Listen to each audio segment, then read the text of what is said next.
Hi guys, welcome back to my channel. I thought it was about time I gave you a bit of an update in regards to my wellness journey. If you've watched my very first video, I gave you a bit of a background about myself and some of the challenging conditions I'm having to deal with that affect my body, my metabolism, which is the underactive thyroid. And at my age of 53, I'm going through perimenopause as well. So there's a lot of ups and downs with my hormones. And for those of you that know about perimenopause, that's a decrease in your estrogen. Now, estrogen's a really important hormone.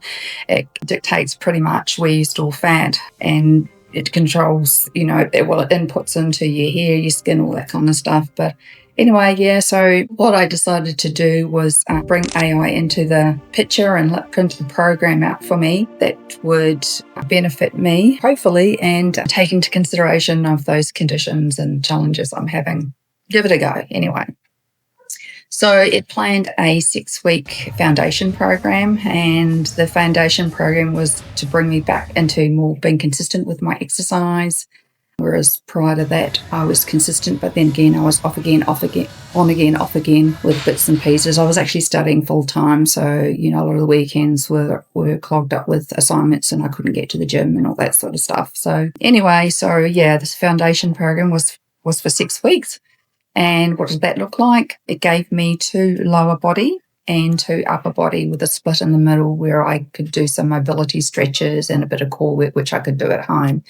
So the first 2 days was a lower body and an upper body. The lower body concentrated on exercises for the different leg muscle groups and then obviously the glutes. So a lot of them were just actually compound movements, which are great for all over the body. And then the upper body, you did one chest exercise, one shoulder, back, etc. So that's kind of what it looked like. And then with the core mobility day that I did from home, I just had to spread my yoga mat out and I did a lot of the yoga stretches, cat-cow pose, things like that. So that was, nice and relaxing and not too much because exercise can be quite stressful on the body internally. So it gave me that opportunity to break those upper body and lower body splits in the middle and have a bit of a rest day. On the weekends, there was no gym activity. It was just walking. That's another thing, guys. I got into consistent with my walking. So I was out there walking every day. It could be anything from 3,000 to 5,000 steps up to 10,000 steps, just depending on the time factor. So as I work full time, it means going out for walks on my lunch break. I do have a sedentary job where I'm sitting at the office all day. So I've just made a point of if the weather was good or, not raining, for example, I could get and walk around the block and get in, at least 3,000 or 5,000 steps on those particular days. So that was how the program was set up, and I consistently followed that to the core for 6 weeks. Anyway, I did talk about going for a body scan, which I did at the beginning of the program, and it gave me some interesting results. So I had that as like a foundation to start off with. And then after I finished my 6-week foundation program, I went back for another body scan. And those results were what I expected.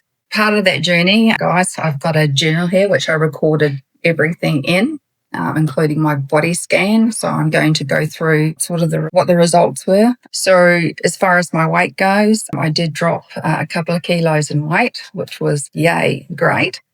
However, the lean body mass, which is taking into consideration your skeletal bone, muscle, water, everything. It was taking into your muscle only. Lean body mass.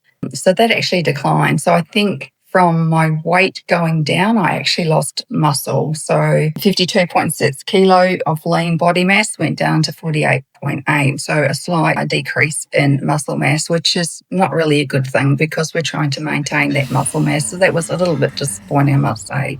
A couple other things that came up with my body fat mass, guys, supposedly went up a couple of percentages, or kilos, I should say. It's measured in kilos. So that actually went up. So I tended to store some more fat mass. I'm putting that down too because it was a new program. My body was probably feeling the stress. I was including HIIT with that program as well, just at the tail end of the workouts. And that's not something that I had done for a long, long time. So I've got a feeling my body was feeling a little bit stressed because of that being put onto it. And therefore it stored fat instead of burning it. Well, that's my take on it anyway. I hadn't changed anything about my diet or nutrition. I hadn't dialed that back or anything. I was continuing to eat what I normally eat. I eat normally a relatively healthy diet. The other thing I would say that I probably need to improve the amount of protein I take in. I'm probably not taking in nearly enough protein. So that's something that I obviously need to work on.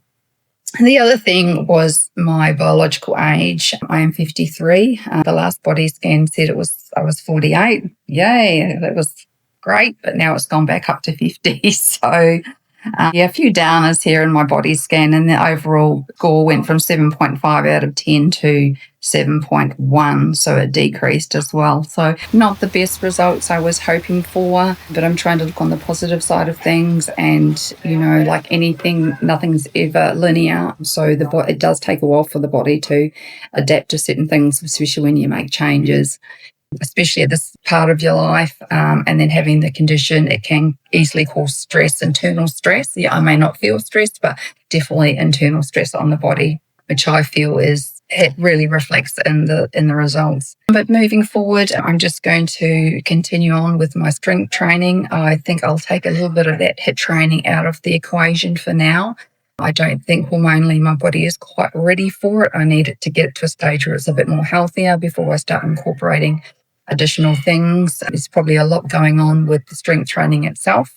I had done strength training for many years in the past, and it didn't seem to stress my body out. So I've come to the conclusion that it possibly was additional HIIT training. It's a lot on top of that. So I'm going to cull that back moving forward until my body's hormonally in a healthier space first. And the other adjustment I'm going to do is probably go back to my old bro split type thing, because I am losing muscle, whereas before at least I was maintaining it, if not putting on muscle. So I now know that that's probably works for me better. So the bro split means I'm still going to do the 4 days of strength training, but I'm going to devote it to specific muscle groups. Whereas before, upper body was just all the different upper body, and you'd hit them once and you might do so many rounds, where this time with the bro split, say if I'm doing back and shoulders, for example, I'm hitting shoulders, different aspects of the shoulder muscle, so front delts, side delts, back delts, and then the back I'm doing the same. So it's targeting that muscle group a bit more than what I was previously doing, because I did notice I lost some muscle as well, and that's really not the target I'm looking at. I'm looking to at least maintain, if not gain possibly. It is hard to gain muscle at this age, so the last thing we need to do is lose muscle.